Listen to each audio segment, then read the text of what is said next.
Namaskar viewers.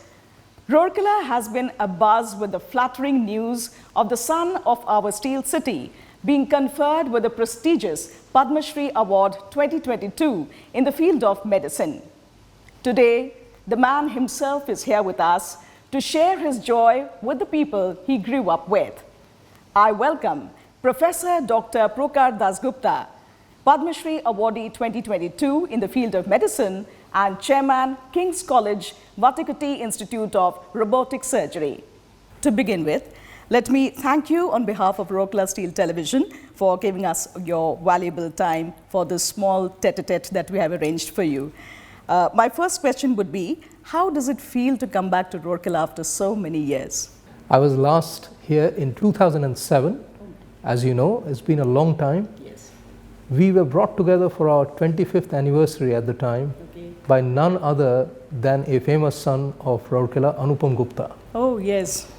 You will remember him well. Alumnus of He's St. a Paul's legend. School. He's a legend, So, of course. To come back to Rourkela, to come back to the place of birth is like nothing else. Yes. I wouldn't change it for the world. I'm really overwhelmed to be back actually. The reception I've had here ever since I stepped off the train this morning at Rourkela station, which in itself was an amazing experience. So nostalgic. Has been just nostalgic, phenomenal. There are no words to describe it. Yes. I'll have loved every single minute of it. Do you find any significant change in the township? The township is greener. It was always a beautiful town. That's what we are for, the clean and green city. I think this is vital to what is happening in the world today. Yes. Climate change is the biggest problem. As I was addressing the students today, I said if there was one thing I would do as a scientist in future, it would be to dedicate my life to climate change. And I hope a number of students will take that on board. Rourkela looks greener, much greener than many other cities I've seen. It was such a privilege today to plant a sapling alongst a row of palm trees in St. Paul's School. So there was a space kept for a sapling to be planted, and I tell you, that's just made my day. So your experience at school in the morning, how would you describe it? Absolutely inspirational. To stand in front of the main gate through which we used to cycle every morning, park the cycle. This time, red carpet, phenomenal. Band playing, unbelievable. Standing on stage where we used to have all the assemblies every morning, Yes. you can't beat it. Father Joseph, Sambhu Mukherjee, the other fathers, the other teachers being there, just inspirational. Father Joseph, by the way, hasn't lost his sense of humor. Oh, he started with the tamasha word. He started me with the tamasha word, he meant it, and Sambhu Mukherjee looks younger than me. Oh, yes. There's some secret behind it. Did you find out? I asked him as to what he is eating because I want to eat what he is eating, but he didn't tell me. But he looks incredibly young. Of course. And so nice. And then just remembering Sir Nair, the late Father Morris, the late Father Felix, and all the teachers around me, and then seeing these young students, some in shorts, I mean, just took me back to my days when I was there. And I tell you, the most significant part of it was my friends from St. Paul's 82. This is unbeatable. We grew up as children. There was no axe to grind. And for them to take the trouble to organize this is just unbelievable. There's no other way to describe it. My next question would be, can you share some interesting incidents that has shaped you into what you are today? Yes, I can share a number of incidents. Firstly, my grandfather was a huge influence on me.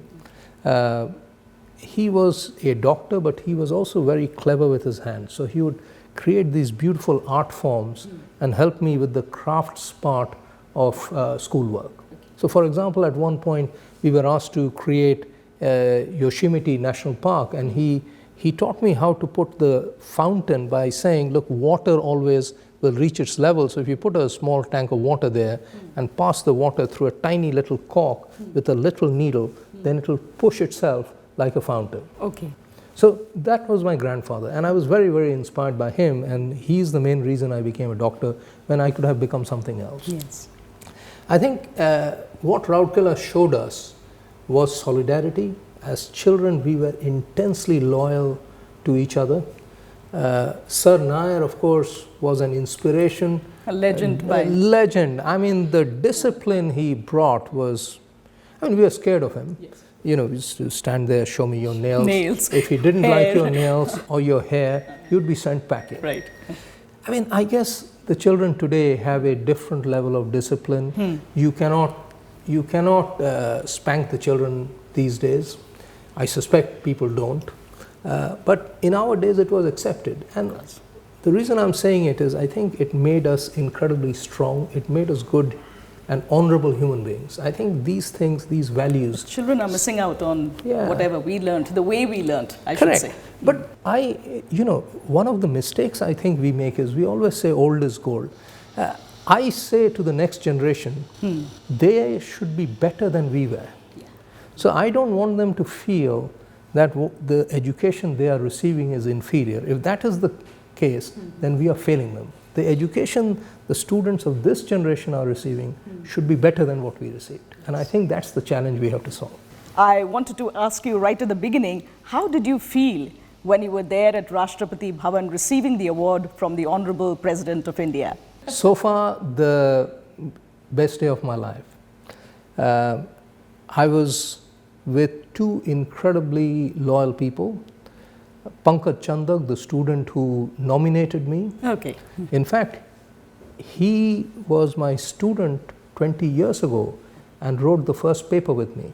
He now has become himself pretty successful. He's a world leader in 3D printing. He performed the first 3D printed kidney transplant in the world and won the Norman Tanner Prize. So this is a serious kid who has really grown and matured into a highly experienced transplant surgeon.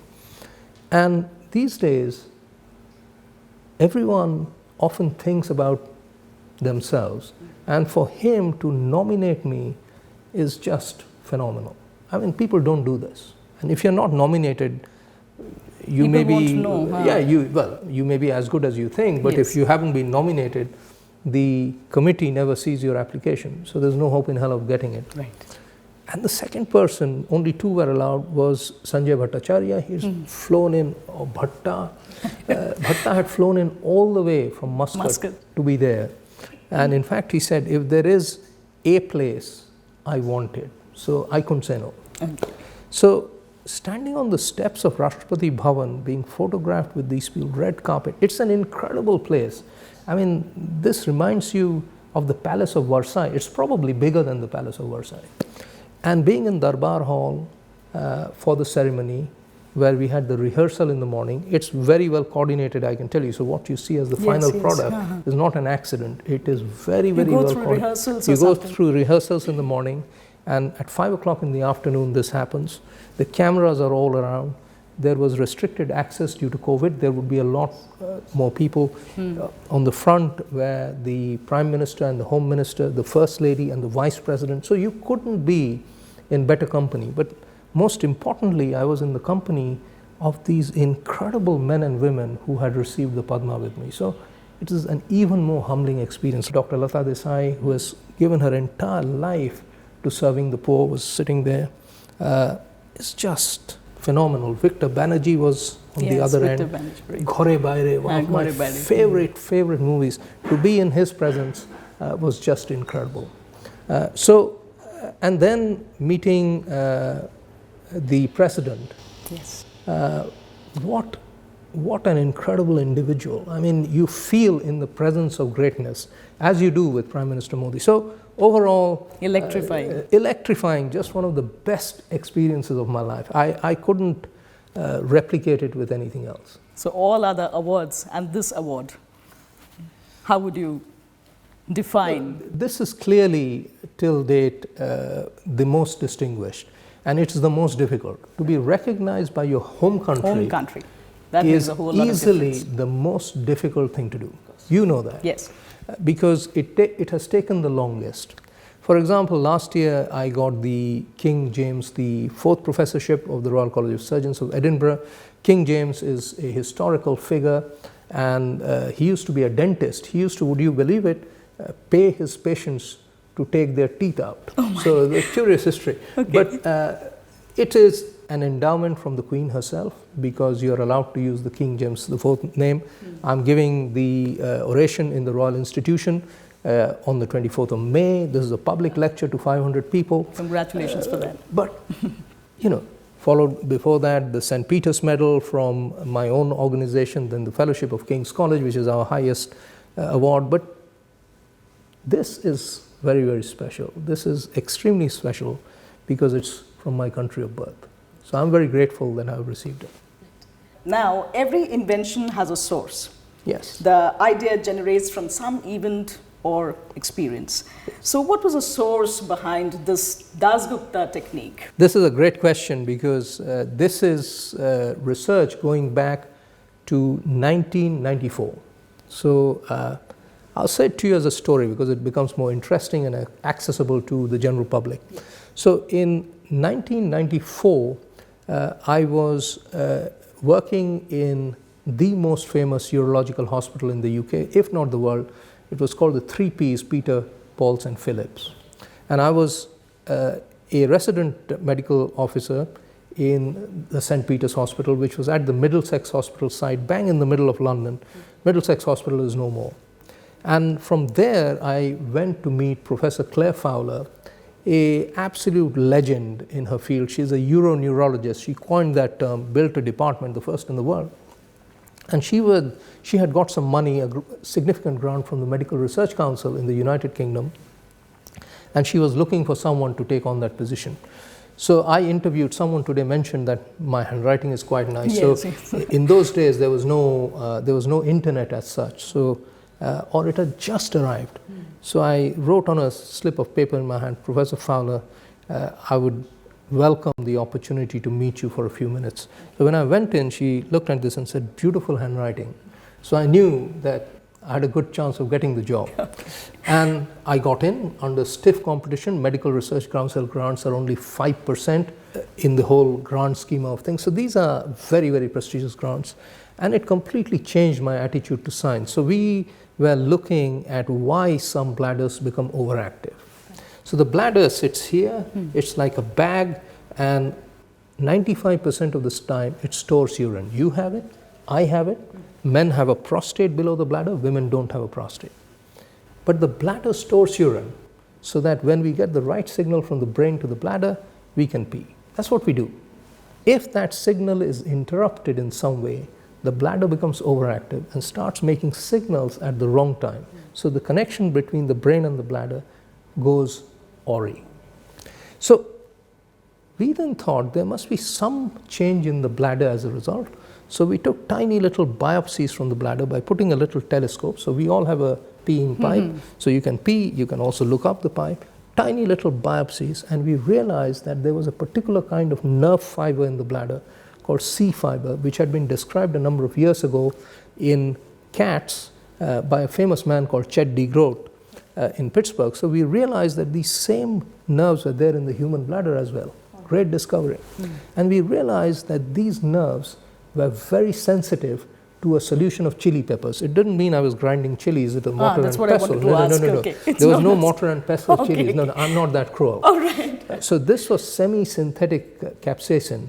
And it used to come in a bag. It would be made in a fume cupboard because otherwise everyone would be streaming tears. Yes. And then we would put this inside the bladder with a little catheter. And it was exquisitely sensitive, but it was painful. Okay. So if you put chili on the tongue, it would be burn your tongue.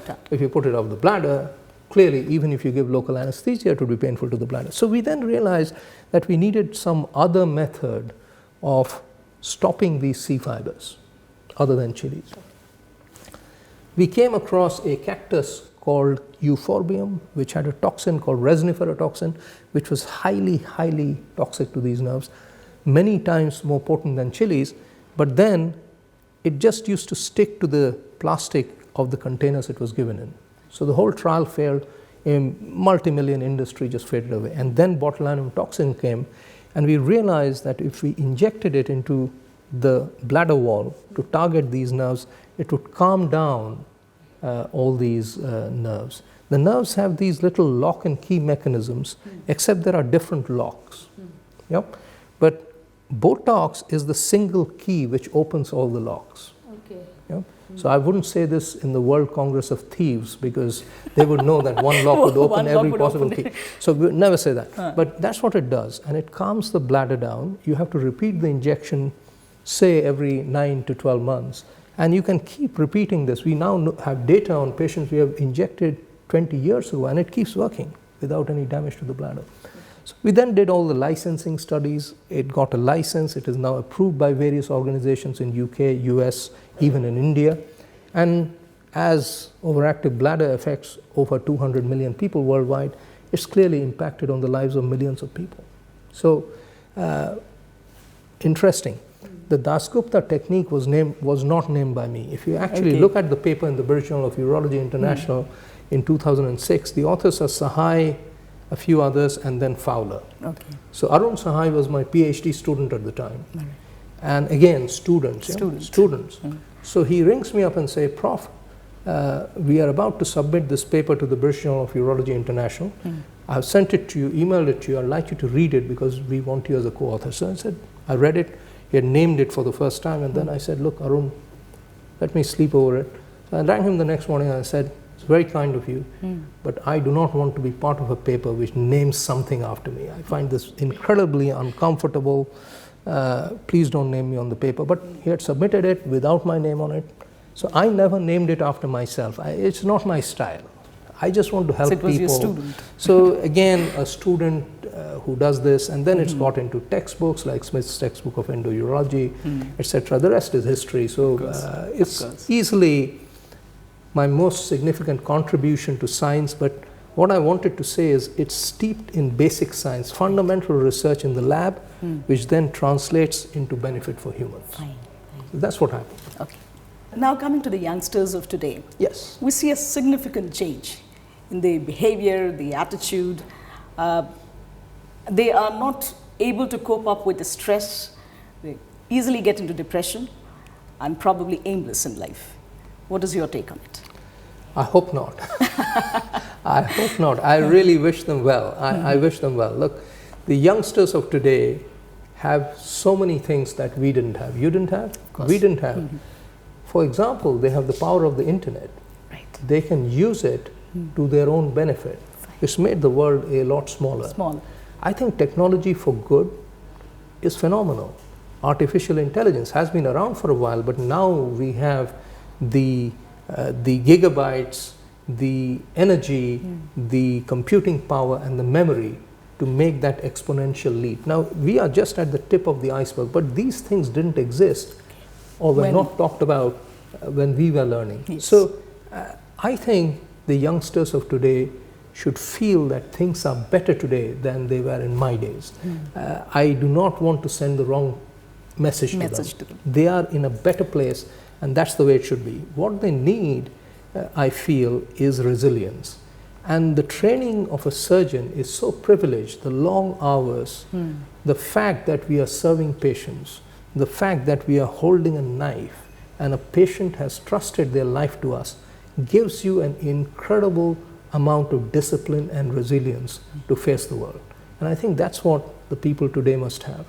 Mental health has been a major problem during COVID. Yes. Major problem, and I think we must not underestimate what it has done to our youngsters. And I think we need to give more time to physical and mental health, because for the first time, people, whether it's the royals or other celebrities in India and overseas, who are talking about mental health.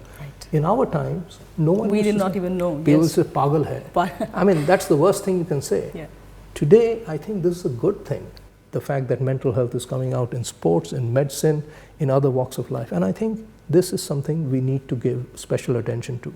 At King's Health Partners, where I'm the professor of surgery, we have an entire mind and body program. So one of my PhD students, Oliver Bronkhurst, is actually studying the effect of prostate cancer on the mind. Nearly 19% of patients with prostate cancer are depressed. We didn't know this. 9% are suicidal. So just treating their prostate cancer is half the story. We have to deal with this. We didn't even realize that this was a problem. So we're just finding out mind and body is the way to go. On a lighter note. Yes, please. Dr. Prokar Dasgupta, the Padma Shri Awardee, and the chairman of King's College, Vatikoti Institute of Robotic Surgery. Have you ever been punished? Have you ever been rebuked by your teachers at school, got punished? I remember being caught cheating once. Siddharth Dev and I used to sit right at the back of class 10B, I think. Okay. So we didn't know the answer to a question. And Mrs. Tandon, who used to be our Hindi teacher, knew very well that we were talking to each other and cheating. Cheating. So he was saying something, I was writing. So she caught hold of us, and the next thing was both of us were sent out of the room, murga. It was terrible. I mean, today I couldn't become a murga because I'm not flexible enough. In those days, we were murgas all the time, and the shame of it, all the people seeing us. And then Siddharth was probably more worried about the girls from Carmel seeing him, murga outside. Anyway, that was unbearable shame, and I don't think we ever repeated that mistake. You got punished under the mango tree? Father Joe's famous mango tree? I didn't get punished under the mango tree, but I was spanked by Sir Tripathi and Father Felix used to pinch us under the skin. Yes. I can still feel the pinches. And Father Morris, my God, that smell of the churut. Holy heaven. I used to feel like I would wet myself with fear. But he was so kind.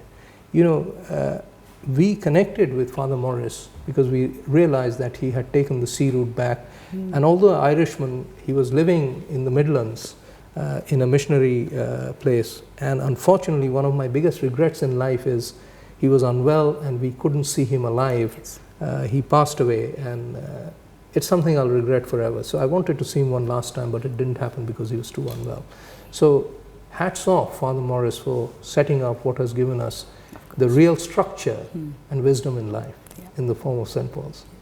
Thank you. Before we end with this tete-a-tete, what message would you like to leave for the young Rourkelites, and where would you like to see Rourkela in another, say, about 10 years from now? My message to the Rourkelites, and I'm not a preacher at all, is something I've said repeatedly. First, of 3 messages. Do not be afraid to dream big. Yes. Do not be afraid to dream big. What's the worst that will happen? You'll wake up and the dream hasn't come true. But if you didn't dream, then you lost a trick. Of course. So always dream big. The second is to do your best. I always do my best without worrying about the consequence. Because the consequence may be good, bad, ugly, it doesn't matter. But if you worry about the consequence, then you will never do your best. Even if you fail, as I often have, you look back and say, I did my best. Right. It's okay. I failed. I'll try again.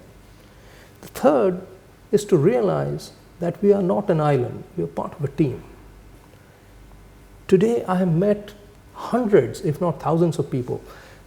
You know, I was so amazed that there's an entire avenue of posters of mine. And Anupam was taking a photograph in front of one. And a common man on his scooter and his wife said, we found you, and stood and started taking photographs. Yes. So, you know, I am learning from him that maybe I'm contributing something to the future of his little child that may be of use to him. So I am learning as much from him as he's learning from me. But the other part of this teamwork is to realize that you find happiness in seeing other members, others succeed, much more than you do yourself. Frankly, I find myself very boring. A famous surgeon I operated on, this is true. My wife finds me even more boring. But when I operated on a famous surgeon, it is public knowledge, so I'm not breaking any confidences, who asked me, what would you have on your tombstone? How would you like to be remembered? And I said, look, honestly, 1, I don't want a tombstone, and 2, I don't want anything written on it. I want it back.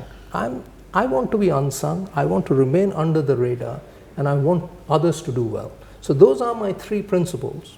Never be afraid to dream big, do your best, not worrying about the outcome, and 3, learn from others as part of a team and help them succeed. That gives me more happiness than anything else. And I hope in 10 years' time, why should I be the only Padma from Rourkela? Right. I didn't even realize until today that I'm the only St. Pauline and the only Rourkelite to have received the Padma. I hear this year 7 from Orissa have received it. I hope there are many more Padmas from Rourkela and from Orissa. That's what I can hope for this beautiful city. Thank you. And thank you so much for giving us your valuable time. It was a pleasure talking to you. Hope you come back again. And we wish you all the luck for your future endeavors. Thank you so much. Namaskar and thank you. Thank you.